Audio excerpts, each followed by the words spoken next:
Hi friends, నా పేరు Surendra. Welcome back to my channel. Promo చూశారు కదా. ప్రోమోలో డిమాండ్ విసిరిన ఛాలెంజ్ ఏదైతే ఉందో హౌస్మేట్స్కి, అది సూపర్. ఫైర్ ఉంది, మాటల్లో ఫైర్ ఉంది, అంతా ఓకే. కానీ అది జరగాలంటే అంత ఈజీనా? సో బిగ్ బాస్లో మనం ఏదనుకున్నా అది జరిగే ప్రాసెస్ ముందుకెళ్ళాలంటే మాత్రం అందరికంటే హెల్ప్ బిగ్ బాస్దే అయి ఉండాలి. నీలో సంకల్ప బలం, నీలో కొట్టాలన్న తలంపు, టికెట్ టు ఫినాలే అవన్నీ ఓకే. బట్ అల్టిమేట్లీ అక్కడ పెద్ద ఆయన ఆశీస్సులు ఉండాలి.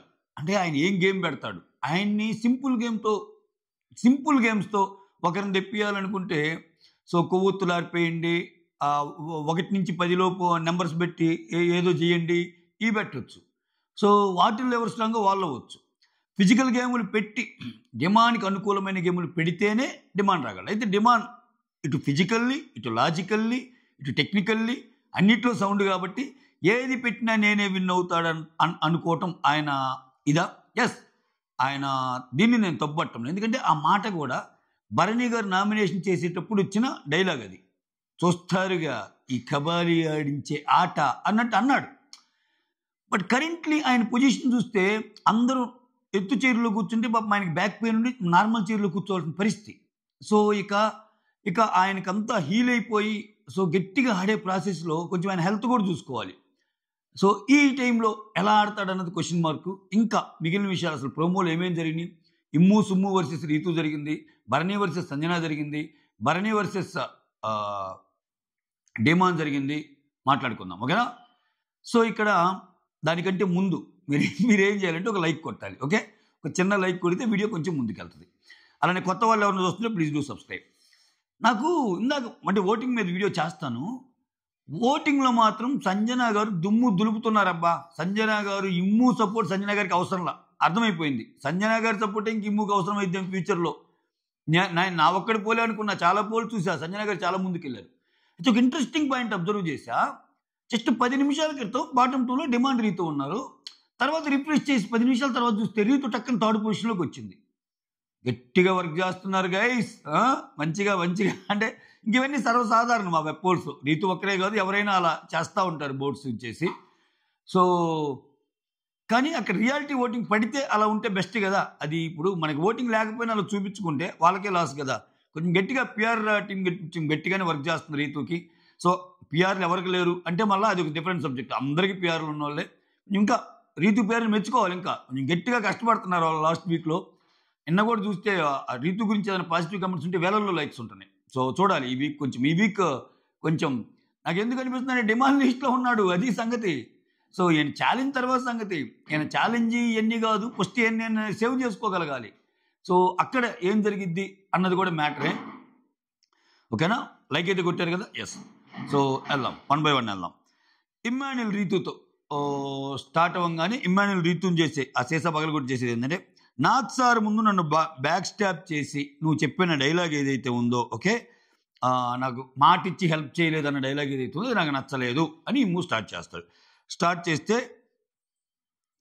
ఇక్కడ అస్సలు నాకు నిన్ను తీయాలని లేదు అన్నట్టు అంటాడు ఇమ్ము. ఇక్కడ రీతు లాజికల్గా మాట్లాడింది ఏమంటా అంటే, అక్కడ ఉన్న వాళ్ళు నన్ను తీయాలని లేదు అంటున్నావు, దివ్యనేమో ఉంచాలి అంటున్నావు. అంటే అక్కడ ఆమెను ఉంచాలంటే నన్ను తీయాలి, నన్ను ఉంచాలంటే ఆమెను తీయాలి. ఈ రెండు కుదరవు కదా. మ్యాథమెటిక్స్లో ఒక ఫార్ములా ఉంటుంది, మ్యూచువల్ ఎక్స్క్లూజన్ అనేది 5 కాదు కదా అన్నట్టు. సో అదైతే ఇది జరగాలి, అదైతేనే ఇది జరిగింది, ఇదైతేనే అది జరిగింది. ఈ రెండు ఏకకాలంలో జరగదు కదా అన్నది రీతు పాయింట్. సో నన్ను తీయాలని లేదంటున్నావు, దివ్యాన్ని ఉంచాలంటున్నావు, మరి ఎవరిని తెద్దామని నువ్వు అన్నట్టంటే ఇక్కడ నాకు ఆల్రెడీ మాట ఇచ్చావు కదా అన్నట్టు రీతు అంటది. అంతా నువ్వు ఇక్కడొక మాట అక్కడొక మాట చెప్తున్నావు అంటే అలా అనొద్దు రీతు, నేనేం అక్కడొక మాట ఇక్కడొక మాట చెప్పలేదు. ఇది నిన్నటించే కంటిన్యూ అవుతూ ఉంది, ఈ డాగర్ది, ఈ కత్తిచ్చే విషయాలు ఇవన్నీ, ఓకే? సో దాని మీద గొడవ వాళ్ళిద్దరికి ఫుల్ ఆన్ కన్వర్జేషన్స్ ఇంకా క్లారిటీ వస్తాయి. నెక్స్ట్ భరణి గారు సంజనాతో, నా మెడిసిన్ తీసుకెళ్ళి నాతో ఫన్ చేస్తారని ఎక్స్పెక్ట్ చేయలేదు, అది హ్యూమర్ అవటం ఏంటండి అని కొడతాడు. సో నిన్న బాగానే మాట్లాడాడు దీని గురించి, అస్సలు కోపం లేదు, నాకు తెలుసు కదా సంజు బాబా అది ఇదని. సో ఆయన ఏంటంటే ఇంకా ఈయన కూడా సేఫ్ గేమ్ బిగిన్ చేశాడు. ఇంకా వాళ్ళల్లో మిగిలిన వాళ్ళు ఎవరిని వేయలేడు. కొంచెం నిన్న డిమాండ్ నుంచి స్ట్రాంగ్గా చెప్పాడు కాబట్టి ఇప్పుడు కూడా చూడండి, ఇప్పుడు కూడా ఇంత సీసా పగలగొట్టి నెగిటివ్ది ఏదైనా చెప్పంటే సంజన విషయంలో చెప్పగలిగాడు. సంజన ఎలాగో లాస్ట్ ఉంది కదా అనుకుని ఉంటాడు ఆయన. ఆయనకి తెలియని విషయం ఏంటంటే సంజన చాలా మెట్లు ఎక్కింది. టాప్ 5 అనేది చిన్న మాట ఇప్పుడు సంజనకి, గుర్తుపెట్టుకోండి. నా నెక్స్ట్ ఓటింగ్ వీడియోలో చెప్తా చాలా విషయాలు.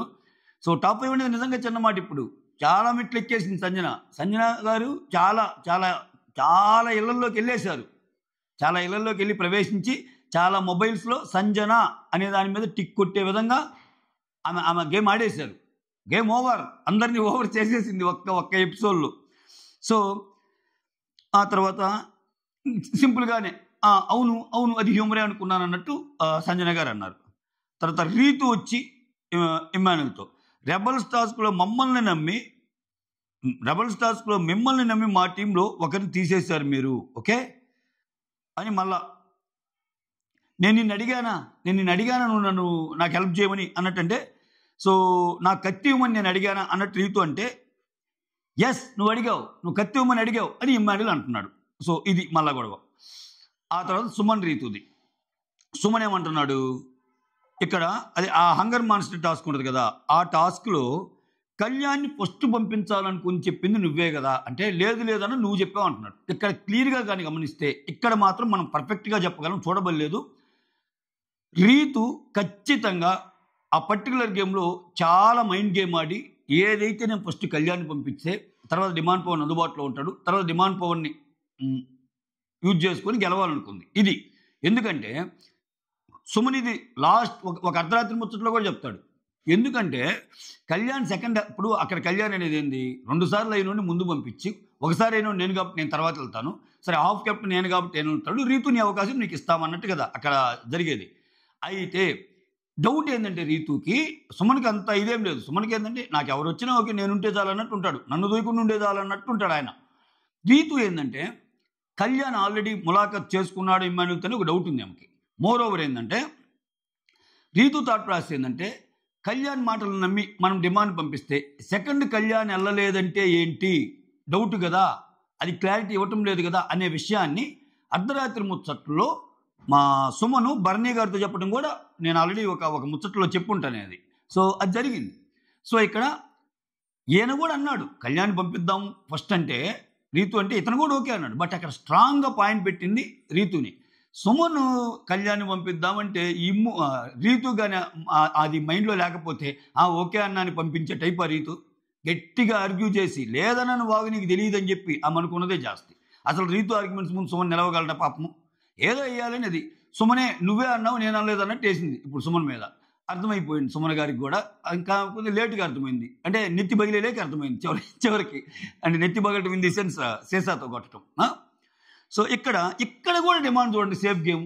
డిమాండ్కి తెలుసు ఇటువంటి విషయాల వల్ల డిమాండ్ వీక్ అయిపోయేది. ఇంకా ఏంటి డిమాండ్ వచ్చేమంటా అంటే, రీతు అందా నువ్వందా అనే మధ్య ఆర్గ్యుమెంట్ జరుగుతుంది చూడు. ఆర్గ్యుమెంట్ జరుగుతూ ఉంటాయి కదా, ఫస్ట్ ఎవరిని పంపిద్దాం అనుకుని అన్నారు కళ్యాణ్ అన్నప్పుడు డిమాండ్ ఏమంటే, రీతు అంది నువ్వు కూడా అన్నావన్నా, కాకపోతే ఫస్ట్ ఎవరు అన్నారో మాత్రం నాకు తెలియదన్నా అన్నట్టు అంటున్నాడు. ఎందుకు తెలియదు? ఆ డిస్కషన్లో ఆయన లేడా? కాబట్టి రీతుయే ముందు అన్నదని ఆయన గట్టిగా చెప్పలేడు. అదే ఆయన ఆపేస్తుంది, ఆయన గేమ్ను ఆపేస్తుంది అదే. ఏం జరిగిద్దో ఏమో. తర్వాత భరణి వచ్చి డిమాండ్ని ఏమన్నా అంటే, నిన్ను ఏదైతే వెనక్కి లాగుతుందో దాన్ని పక్కన పెట్టి ఓకే ముందుకెళ్ళు. సేమ్ దివ్య గారు చెప్పిన పాయింటే నిన్న. ఇంకా 100% ఆ మాట అనగానే చక్కని తీసుకెళ్ళి కెమెరా తన మీద ఫోకస్ చేస్తాడు, రీతు మీద ఫోకస్ చేస్తాడు, ఓకేనా. సో మళ్ళీ అదే డైలాగ్ కొడతాడు, అంటే రీతుని పక్కన పెట్టి గేమ్ ఆడని, మెంటల్గా ఫోకస్గా లేకపోతే ఫిజికల్గా ఫోకస్గా 100% ఎఫర్ట్ పెట్టడం కూడా కష్టం, దాన్ని చూసుకున్నాడు అన్నట్టు చెప్తే డిమాండ్ ఏమంటా అంటే, ఐఆమ్ ఛాలెంజింగ్ యూ గైస్, ఈ వీకు టీటీఎఫ్ కొట్టేది నేనే, దిస్ ఈజ్ మై వార్డ్ అన్నట్టు అంటాడు.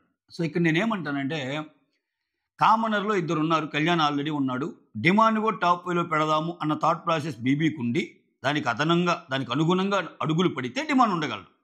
సో ఏది జరగాలన్నా ఆయన ఆశీస్సులే. నేను అదే చెప్తా, ఎంత గేములు నడిచినా ఎంత ఇది మనం చూసినా, సో టీటీఎఫ్ ఎవరు గెలవాలనుకుంటే ఆ టాస్క్లో పెడతాడు. సింపుల్గా ఒక లేడీని గెలిపిద్దాం అనుకున్నా కానీ అకార్డింగ్లీ ఆ టాస్క్లో పెడతాడు. పెద్ద పెద్ద ఫిజికల్ టాస్కులు పెట్టాలంటే ఆ టాస్కులు పెడతాడు. ఇక్కడ నేనేమంటా అంటే ఇక్కడ ఒక సినిమా చూపిద్దాము జనాలకు అనుకుంటే మాత్రం డిమాన్ అన్న మాట నిజం చేసి అంటే అదేదో కేజీఎఫ్ సినిమాలో లాగా డిమాన్ ఆ ఛాలెంజ్ విసిరేశాడు, డిమాన్ ఆ ఛాలెంజ్ చేశాడు. సరే, డిమాన్కి నడుము నొప్పితో బాధపడతా ఆ చైర్లో కూర్చున్నాడు. ఇప్పుడేం చేస్తాడు మీ హీరో అని వేరే వాళ్ళు ఎవరిని అడిగితే ఇప్పుడేం చేస్తాడా మా హీరో చూడరా అని చెప్పి ఆ టికెట్ ఫినాలేలోకి దూకి అసలు నడుము నొప్పి గిడువు నొప్పి అది ఏం లేదని చెప్పి ఆ బ్యాగ్కి ఒక గుడ్డ కట్టి దనదన పరిగెత్తి విపరీతంగా ఆడి మా బడవ కొట్టే టికెట్ ఫినాలు చేతిలో పడింది అనుకో, అదొక అబ్జల్యూట్ సినిమా. సో అది జరిగిందనుకో, ఎస్ ఇతను అన్నాడు, అన్నదానికి చూపించాడు రా, ఇదిరా మా డిమాండ్, ఇప్పుడేమంటాడు మీ హీరో అన్నారు కదరా ఇదిరా అన్నట్టు అనొచ్చు. లేకపోతే నాయన నువ్వు చాలా అంటున్నావు, బట్ నీకేమని మాత్రం చూస్తుంటే నువ్వు మళ్ళీ అక్కడ కూడా ఇక్కడ వరకు మాట్లాడాను, అక్కడికి వెళ్ళేసరికి మళ్ళీ రీతుకు సపోర్ట్గా ఉంటున్నావు, విరాబాలరాజు ఇట్లయితే కష్టం అని చెప్పి ఆయన పక్కన పెట్టి వేరే వాళ్ళని గెలిపించాలని చూసినా ఇది అకార్డింగ్లీ ఆయన టాస్కులు మాత్రమే డిజైన్ చేస్తాడు, వీళ్ళు గెలవాలి. నేనేమంటున్నా అంటే కొంచెం కాకపోయినా కొంచెం పాత్ర అంటే బిగ్ బాస్ ఉంటుంది, ఆ పాత్ర అనేది కొంచెం గట్టిగానే ఉంటుంది. అంటే ఆ టాస్కులు డిజైన్ వీటిల్లో అది నేను చెప్పాలనుకున్న పాయింట్. వాటన్నిటిని దాటి ఆ హడిల్స్ దాటి ముందుకు వెళ్ళాలంటే ఖచ్చితంగా ఇతని యొక్క స్వయం కృషి, ఇతని యొక్క సంకల్ప బలంతో పాటు అక్కడ బిగ్ బాస్ ఆశీస్సు బలం కూడా కావాలి, బిగ్ బాస్ ఆశీస్సులు కూడా కావాలన్నది నా పాయింట్. చూద్దాం ఏం జరిగిద్దో. ఛాలెంజ్ అయితే విసిరేశాడు మొత్తానికి. ఇప్పుడు ఈ ఛాలెంజ్ విసరటం వల్ల అందరు ఎగనెస్ట్ అవుతారు ఆయనకి. అందరు ఎగనెస్ట్ అంటే ఎవరెవరికైతే టీటీఎఫ్లో ఉండాలని ఉందో వాళ్ళు మొత్తం టార్గెట్ చేయడం బిగిన్ చేస్తారు. అంటే టీటీఎఫ్ నువ్వు ఒక్కడు గుర్తు మాకేంటి అంటే ఆ టీటీఎఫ్లో టాస్కుల పరంగా ఏదైనా పెట్టినప్పుడు అందరి ఫస్ట్ టార్గెట్ డిమాండ్ చేయాలని ఉంటుంది. అంటే ఇంత స్ట్రాంగ్గా చెప్పండి వద్దురా బాబు ఇతను ఉంటే మనకేమైద్దా అని. సో అతను వేసేసాడు, దిస్ ఈజ్ మై వర్డ్ అంటున్నాడు, ఐఎమ్ ఛాలెంజింగ్ యూ గైస్ అంటున్నాడు. చూడాలి కేజీఎఫ్ అయిద్దా లేకపోతే ఇంకో ఎఫ్ అయిద్దా. That's all. Thank you so much. Signing off మీ సురేంద్ర.